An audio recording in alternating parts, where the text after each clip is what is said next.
आज देखा जाए, जब ये अपना देश भारतवर्ष आजाद हुआ था, तब उस समय स्वर्गीय श्री नेहरू जी प्रधानमंत्री बनाए गए थे, जो कि भारतवर्ष की जनता स्वर्गीय श्री सरदार वल्लभ भाई पटेल को बनाना चाहती थी।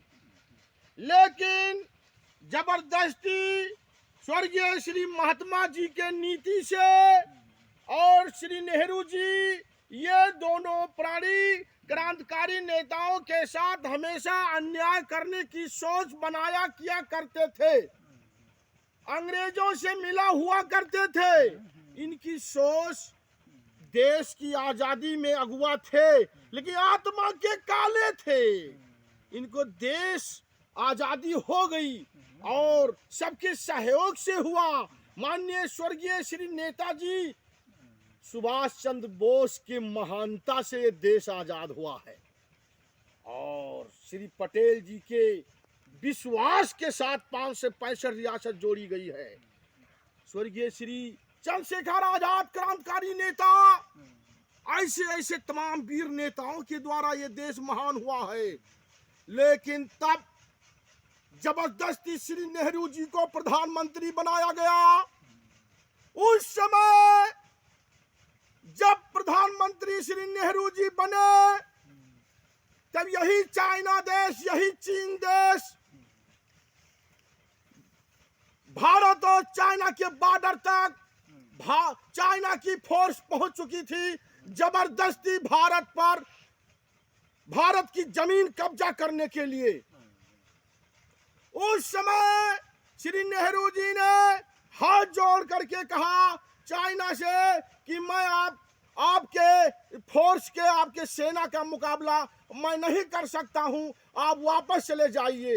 हाथ जोड़ करके हमारे श्री नेहरू जी प्रधानमंत्री जी ने चाइना से माफी मांगी थी। ऐ हिंदुस्तान के नौजवानों, उसी समय चाइना को अगर श्री नेहरू जी ईंट का जवाब पत्थर से दिए होते तो चाइना का मनोबल घट जाता।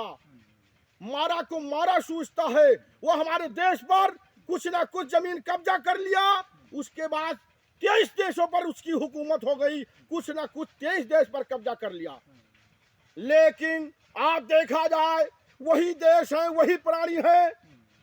और स्वर्गीय श्री नेहरू जी के बाद श्री मोदी जी की महिमा जब आई आज, तब वही चाइना देश भारतवर्ष के सामने हाथ जोड़ता है, आज माफी मांगता है, मदद मांगता है। आज कोरोना युग में महामारी में मर रहा है और वो हमसे लड़ाई क्या लड़ेगा।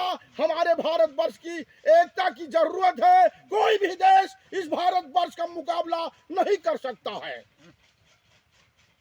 चाइना को शुरू में बढ़ावा देने वाले श्री नेहरू जी, जब अंग्रेज की हुकूमत 72 देशों पर थी, अंग्रेज की हुकूमत खत्म हुई, धीरे धीरे सभी देश मुक्त हुए, तब उसी में हर देश बढ़ने की कोशिश किया कि मैं उस देश को दबाऊं, मैं उस देश को दबाऊं। अंतरराष्ट्रीय मामला की बैठक हुई, इसमें कानून बनाया गया, सभी देश शांत हो गए, मनमानी ढंग से काम नहीं कर सकते थे। एक ऐसा कानून बन गया, उस कानून में सब बन गए। लेकिन आज चाइना अगर मनमानी ढंग से काम करता है तो यहाँ पर हजारों करोड़ों मोदी पैदा हो चुके हैं। चाइना का अंत हो जाएगा। जय हिंद, जय भारत।